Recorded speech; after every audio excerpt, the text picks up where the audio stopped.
As the hour of sundown nears in this Friday evening, That's a calm settles on campuses wherever student and faculty worship their Creator on the Sabbath. One of those campuses is Walla Walla College, from which KGTS broadcasts each day. The work of the week is over, the campus is quiet, and a full day of worship sets in at the west setting of the sun. Student and teacher enter the hours of a welcome repast anticipated since the west setting of the sun a week ago. So our wish for you is that you join us in the spirit and, as you will, the acts of worship during Sabbath hours. And may He be pleased with worship befitting one who cared enough to live, to die, and live again. That's it, Bev.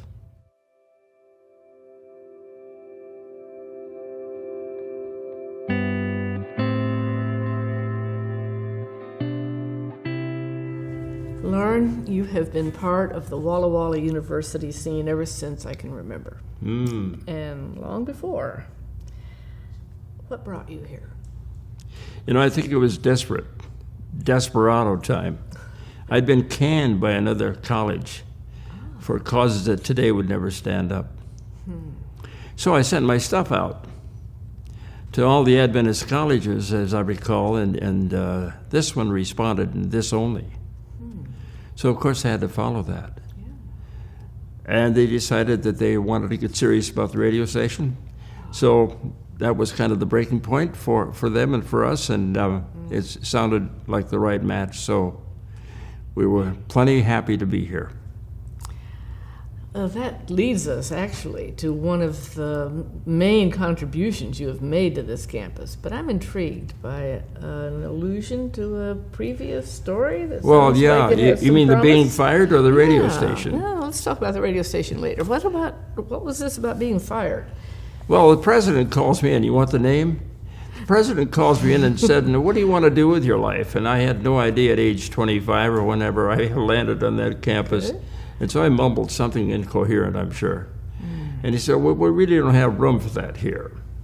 If I'd said the other thing, he would have said, "Well, we really don't have room for that either." So you're done here quite soon. Okay. And that came as a shock, so we pled for one more year. And I think the fact that they granted that to us was evidence that this firing thing was kind of hocus pocus. It was kind of rooted in somebody's preferences and whim down the hall, if you will. Yeah. So that left us, jobless at the end of that extra year. That's when we got serious about trying to relocate. Yeah. To find a place where you could really thrive. Well, we hope so. It wasn't working there, apparently. And it seems to be working here. Well, we had some good fortune, that's right. And it seems like you had two very focused goals. Really? The institution and the radio station. Both of you wanted the same thing. Well, what was it that was opening up the institution and you to the need for a radio station? I get your point. That's right. Yeah. Well, they had begun this radio station, so it wasn't really my idea. It was kind of embryonic, of course, to begin with. And the engineering department had people working on it, the comm department, et cetera. But it was not formalized. It was kind of a signal that ran over the telephone lines, if you will. Possible. It was very localized. So they got serious about getting an FM license, and that's kind of where I stepped in. And I told them that I probably could do that, and I had little idea that maybe I couldn't do that. But it did work, and we were on the air within a few months. Really? And the engineering department, a part of it too. My friend Glenn Masden, we all remember Glenn, the good guy that he was. Yes, he stepped in, and the first translator was so bad that he'd come up around 8 or 9 o'clock and tune it up to get back on frequency. It would drift badly, to show you some of the beginning difficulties that thing gave us. Yeah. So, how did you observe of the process of watching this radio station grow to be what it is now? Just a part of the campus, part of our lives. Yeah, it is, yeah. Part of the valley. It pretty much is. I suppose that wasn't part of the dream. I didn't have any idea it would do that. Now, communications is your field, and I think one of the traditions that you established, aside from that marvelous Friday evening introduction, is Evensong. That has been a part, and still is, a part You're of right. our campus life. The generator for that was Mel West. I didn't have a clue, really, but he did. He had an idea how the organ and the spoken word could be placed on sundown, if you will, on Sabbath, and make that work. Organ by itself might not make it. The spoken word by itself would never make it. So the combination is what he thought, he envisioned, would make it. And together we plotted and planned. And within a year or so of my being here, and he'd been here a little while, it happened. And it continued to happen until this day. Yes, yeah. Well, it's one of those forms of worship that is just a part of our Christian heritage. And It's a tad unique. And people came and found they could sleep right through it. It was that soothing, I'm sure. one of the things that I remember of your contributions to this campus are your study tours. Study tours. In fact, I think you actually began them. At least I remember that you supported them and encouraged them and helped them along the way for many years, including tutoring some other faculty in leading tours of their own. But I remember how much the England tour was just a part of campus, looking forward to it every other year for a while.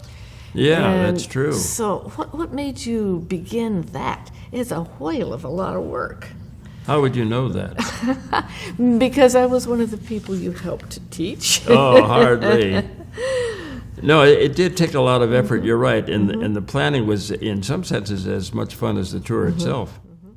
But it seemed to me that we had some courses that naturally fit an overseas venue. Yeah. One of them was history of drama. Another one was Churchillian rhetoric. And they fit in England, don't they? Oh, yes.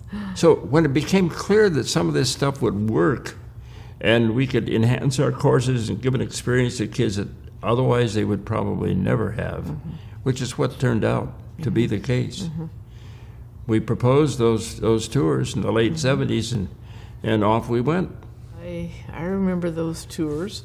In fact, I think I accompanied you on one. You did. Yes, That's right. indeed. Why Just didn't we loved give it. you a class to teach? No, well, Yeah. I just wanted to travel. Yeah. Yeah. And I you believe did it. turn these kids into travelers. I could just I think tell so. that. And that's a lifetime contribution. Speak about it. Yeah. Preach it. exactly. Exactly. Oh, any chance I get. And it seems like that I've heard you speak on several different occasions, and one of the motifs, the themes that comes through from you is the idea of civility. In fact, when you gave your faculty, distinguished faculty lecture in 2000, That's it was true. on that feat. I did. That's theme. because somebody told me to. Well, probably they did that for a reason. Yeah. And so tell me a little bit about what this means. Civility is the whole notion of getting along in kindly ways with people.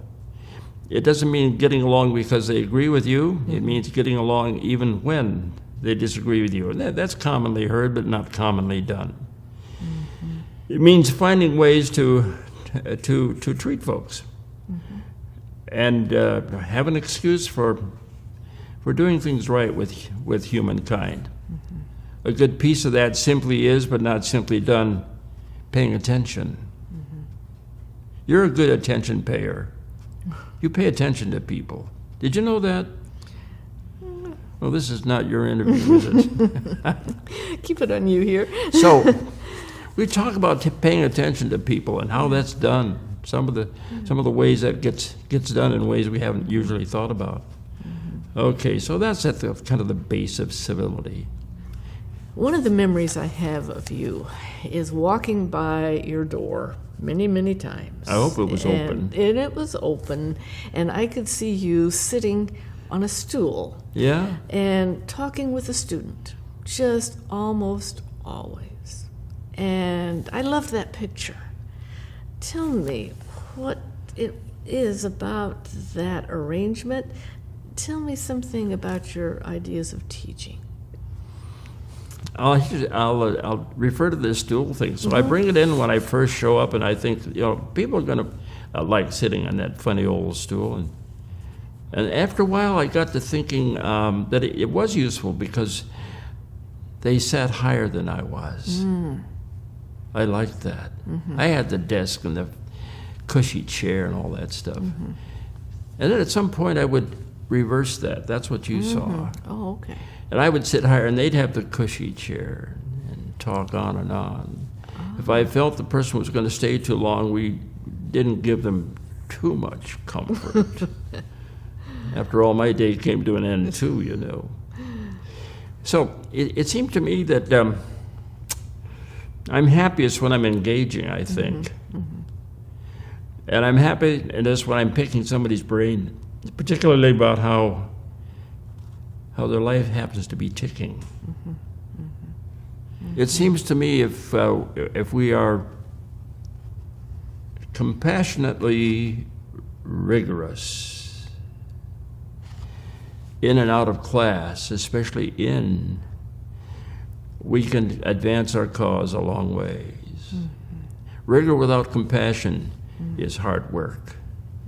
Rigor with compassion is quite doable, maybe even enjoyable. One of the ways we show compassion is to invite people to engage with us.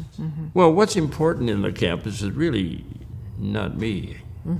It would be the person who pays the bills, who comes here with some notion of who they want to be. And if they don't have a notion of who they want to be, then I get interested.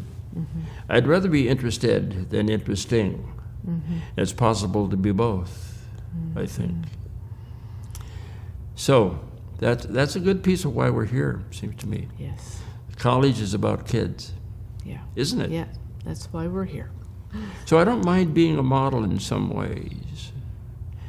Right, and I'm not the model, I'm just an example, really. I'm not the model. I consider myself a facilitator. I'm not a speaker. I don't get enraptured with my own stuff. I'd rather hear your stuff. So I want to facilitate your mind, and I want to see if I can be a part of your journey from where you are to where that agile mind could take you. That's the essence of it. Loren, you've had an opportunity to watch generations of students move from the freshman year to the senior year, come in and leave graduated as different people. What does that process look like? What is the nature of the change that happens here in 4 years at Walla Walla? I suppose that we have to comment on the learning in a formal way, but that may not be the essence of things. I think a student shows up as a freshman and as a senior doesn't really remember very much about the class, and we've all had that experience in college.